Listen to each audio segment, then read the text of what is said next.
Good morning, everyone, and welcome.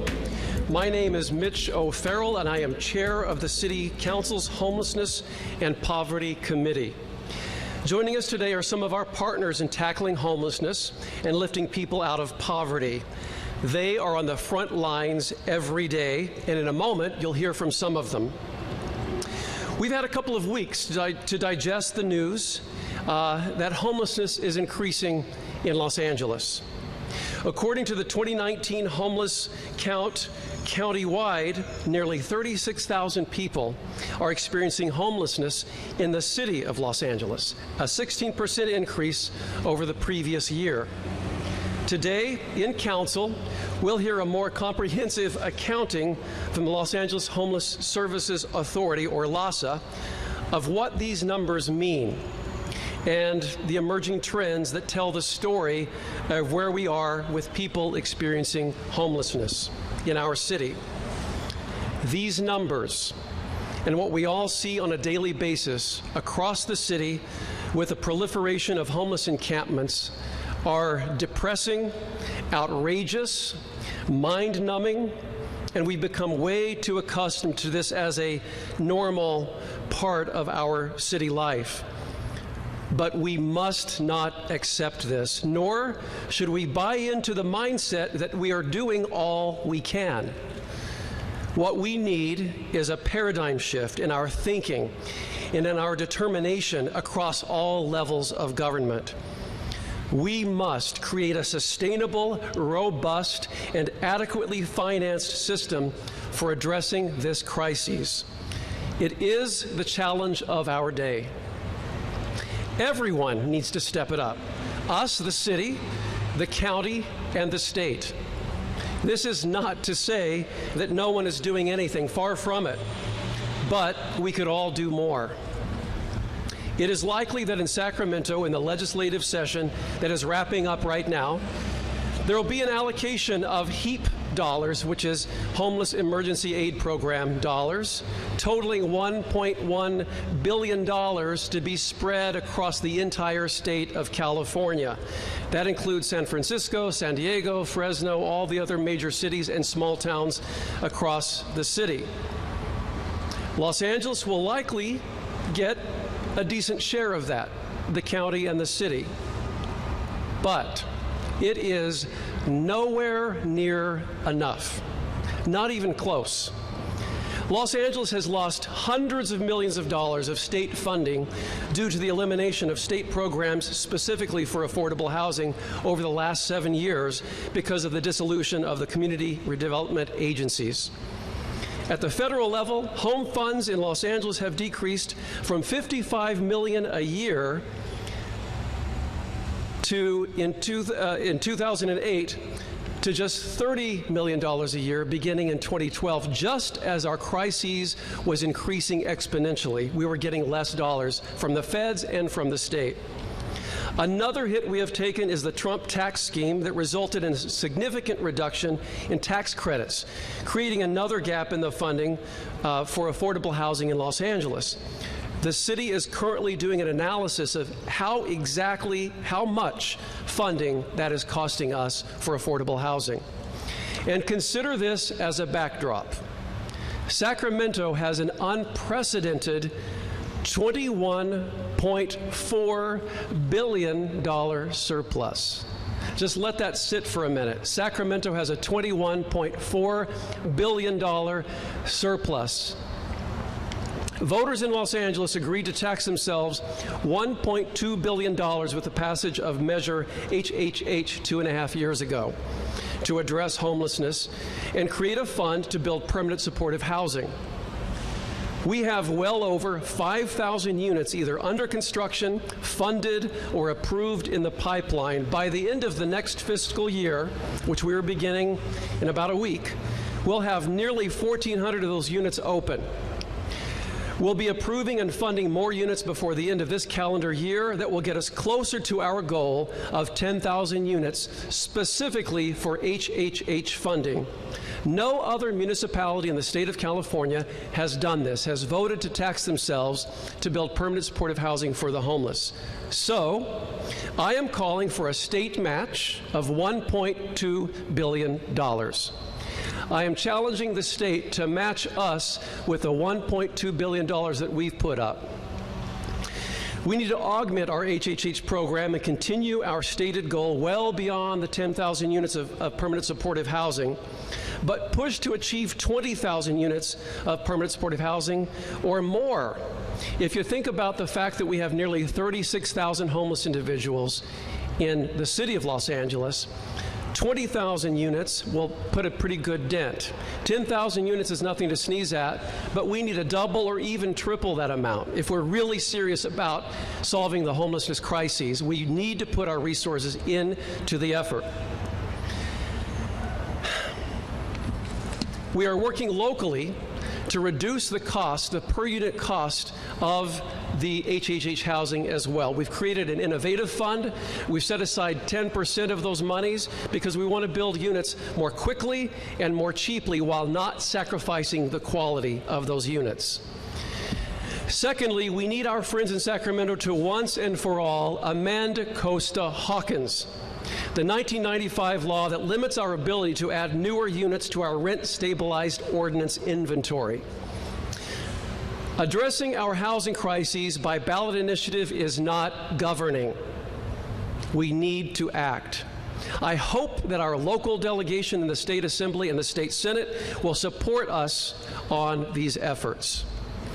I am also calling on our friends in the State Assembly and State Senate to put a bill on the governor's desk that will reform the 1985 Ellis Act, which makes it all too easy for an owner of a rent-stabilized building to demolish or convert into condominiums.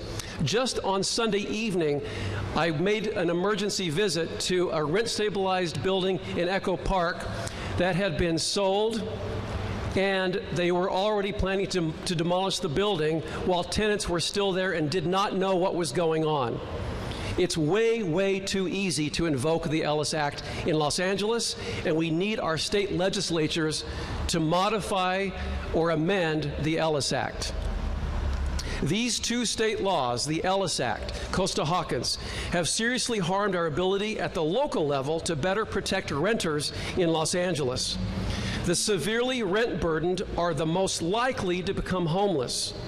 Unfortunately, we are literally powerless to help those who need it most when they need us the most. These two laws are a huge contributor to our displacement crises. We have a great working relationship with our county partners. In fact, we are collaborating to tackle homelessness with our county friends as never before.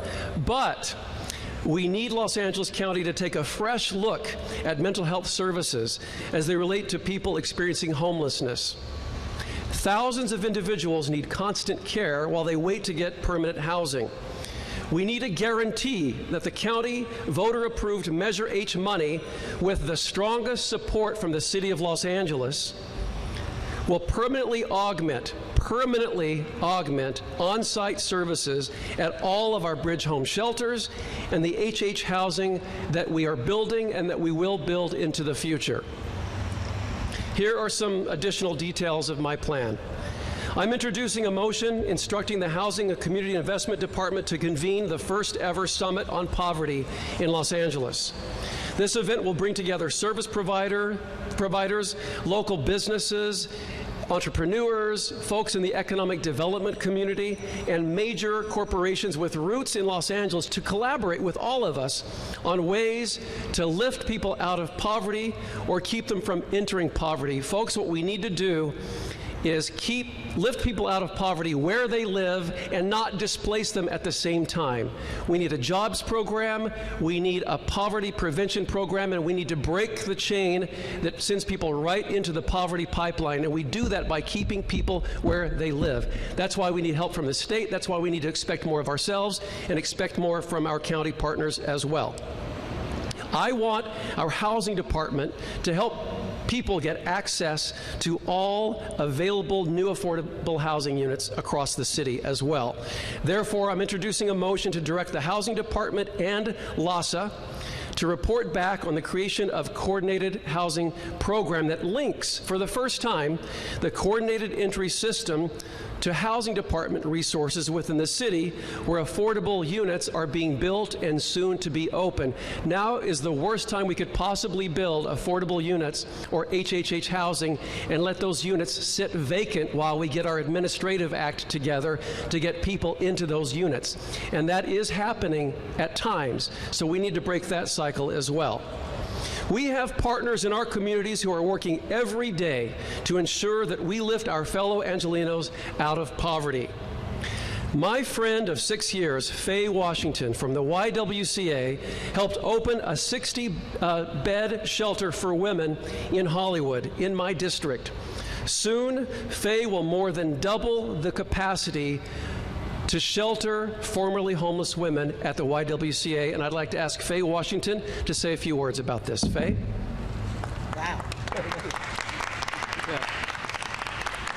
Good morning, and thank you.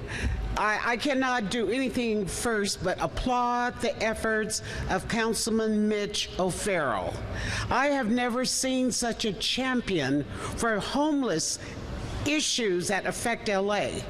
And I can really say that because, you see, about 32 years ago, when I was 2, I received a proclamation from Councilman Gilbert Lindsay.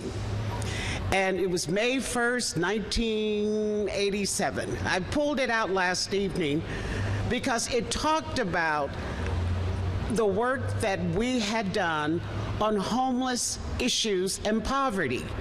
1987. And what is this, 2019? And we finally got our act together.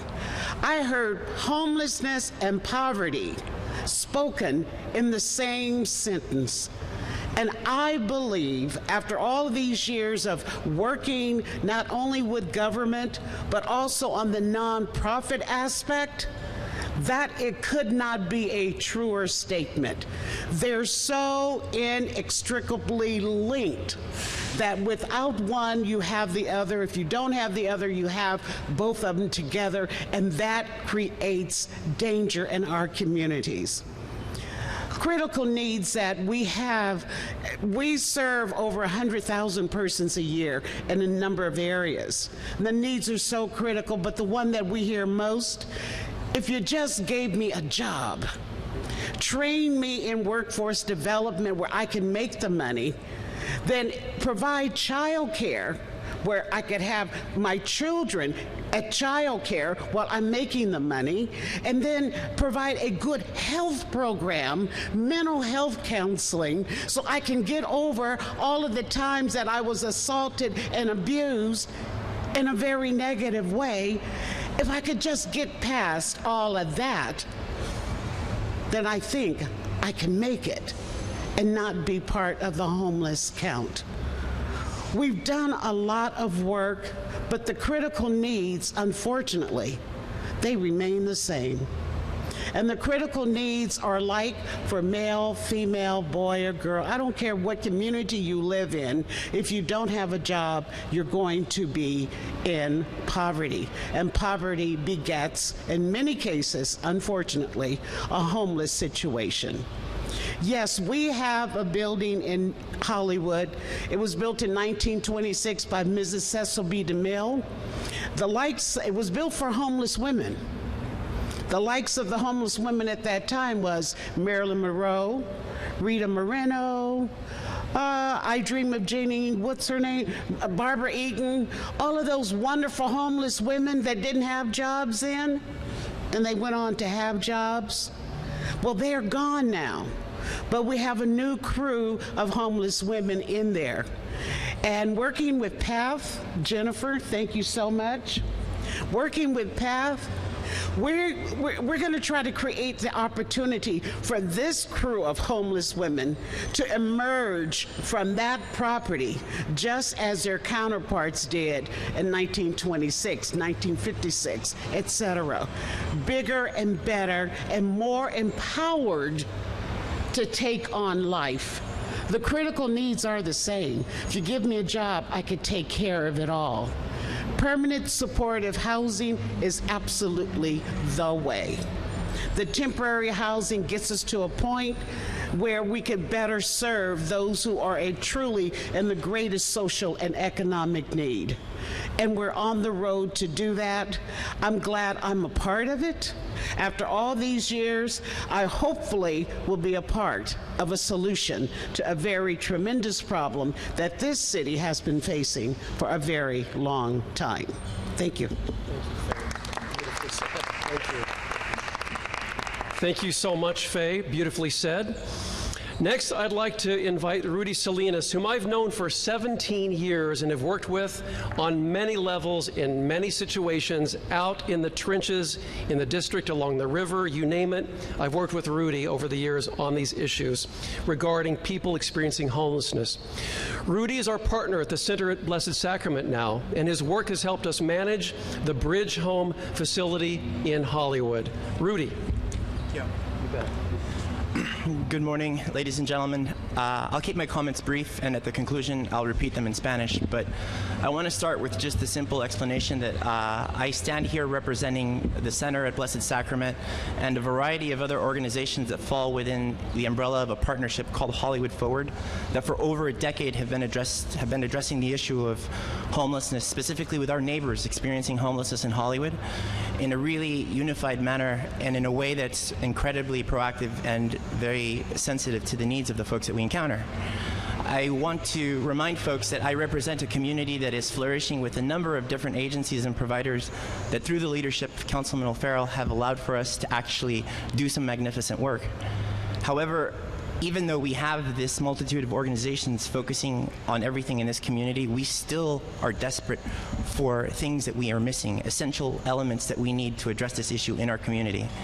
I will remind everybody that Hollywood has a disproportionately large amount of very young people experiencing homelessness that often need a very different level of service than what we provide to adults. And I'll also add the fact that we are in an area that is desperate to find housing for people who at one point may have lived, worked, or schooled in our community.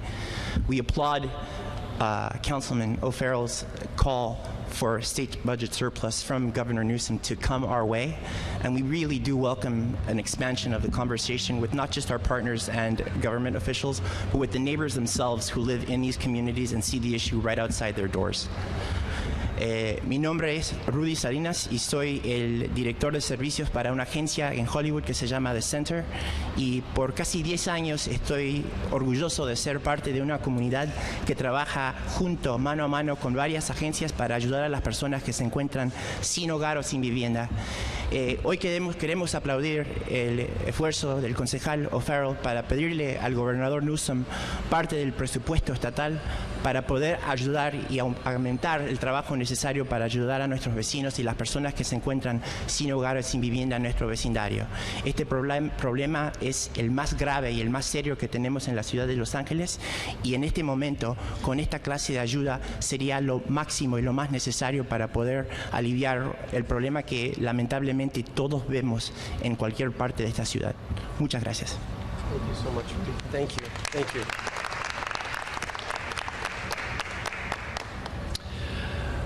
All right.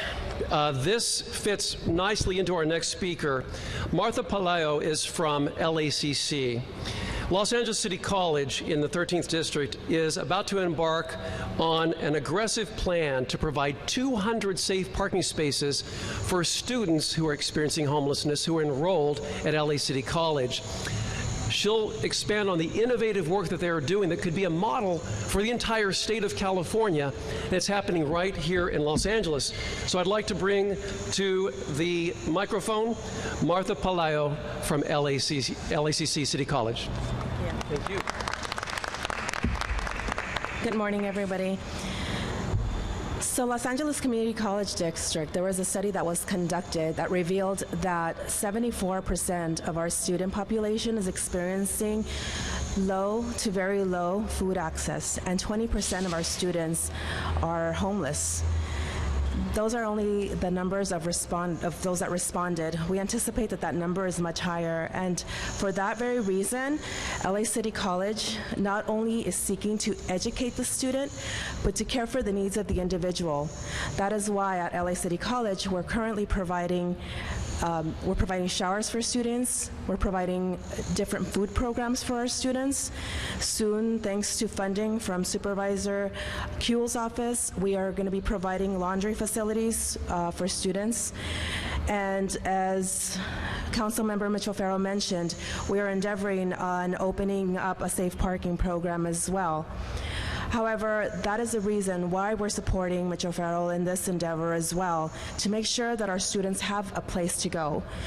We see student success not only on how they perform academically, but we also see student success as how we're responsive to the needs of each student on campus.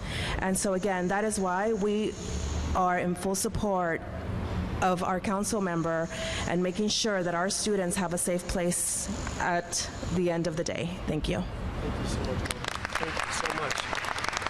What Martha didn't mention when she was talking about the showers and the laundry facility, LACC, LA City College, made a decision not to demolish a building that had been slated for demolition, and instead they refurbished it with showers, locker facilities, laundry facilities for their students experiencing homelessness.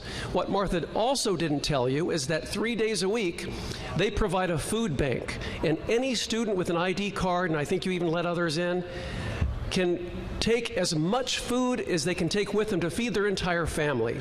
Now that's how you build society at the local level with a major educational institution. You put your money where your mouth is, and you respond to the need that your clients are experiencing. And that's a beautiful thing. I can't thank LA City College enough for what you're doing. Thank you, Martha. Finally, I want to bring someone to the table who can share firsthand what he has experienced with homelessness and why alignment across all jurisdictions is not just important, it's critical, it is essential to address this crisis. Everything we are talking about today is about people. It's about our friends, it's about our family members, it's about our neighbors, and it is about humanity. You know, enough about talking about the humanity crises. Let's address the crises in real ways, not hyperbole, not words, but real ways. And I think driving that home better than any of us will be Jose Palma, who was a client at the Schrader Bridge Housing that we opened back in February, but has since moved into permanent supportive housing. Jose.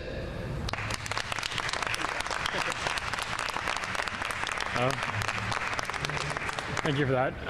It's hard to say, well, everything that's all happened to me the past couple of years.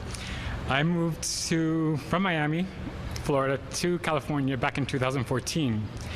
I was at the time I accepted a job as a nuclear medicine technologist and worked endlessly for 2 years until I got sick. When I got sick, I became immobile. I couldn't get up by myself. I needed assistance to do common household chores. I couldn't even walk the steps to walk my dog. And time came when rent was due and I had no money. I had no assistance. I ended up living in my car for the next 2 years. I sought out numerous programs. I sought out any type of assistance, and unfortunately, due to disability income, most of the programs I could not qualify for. I had literally had to wait until my disability insurance ran out before any type of program assistance could help. And being on the streets and experiencing the things I've seen, it's really hard not to feel forgotten. But thanks to the people concerned like Cindy, she always sought me. She always tried to find me. She always tried to look for where I was staying at, which street, or which corner where I was living at, to help me get out of homelessness. It wasn't until the Schrader shelter came along and opened up that she actually had a place to find me at, which was, I felt, the only key issue, because I would go months without seeing her only because I was run off a certain block that I was staying in. And lo and behold, now that I have a house that I can call my own and something I can become stable again, I can actually pursue my career again. So that's all I have to say for now.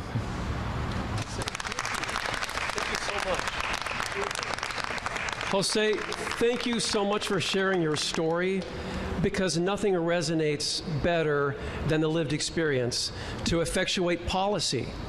I hope Governor Newsom saw that. I hope my colleagues in the state legislature see that. I hope all of my colleagues here will see Jose's story and hear it for themselves. Cindy, thank you so much. Cindy made the connection. That's what this is all about, making those connections, and we're establishing a new safety net that we didn't know we needed 10, 20 years ago, but we absolutely need it now. It's essential. The realities on the ground have shifted and changed, and that's what I'm calling attention to.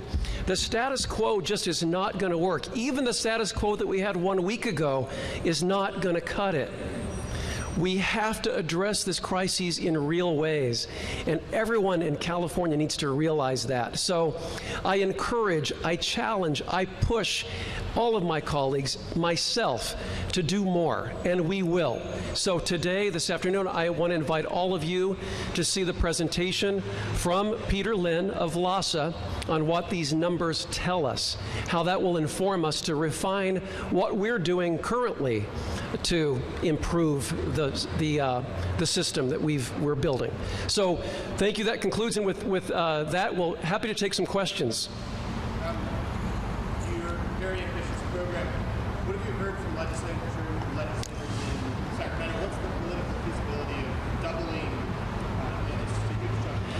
I'll go back to the $21.4 billion surplus. I remember 5 years ago, the surplus across the state was $5 billion, and we were over the moon about that. What's it going to be in a couple of years? 26 billion, 30 billion? When are we going to match the resources that we have with the necessity that is affecting the entire state? I think it's beyond fair and reasonable to ask for $1.2 billion, not ask, but request, demand, if you will, because you know what will happen then? We still have a $20.1 billion surplus after that. I think it's very reasonable for Los Angeles when we are 25% of the state population in Los Angeles County. 25% of the population. I think it's more than reasonable. In fact, maybe I should have asked for more.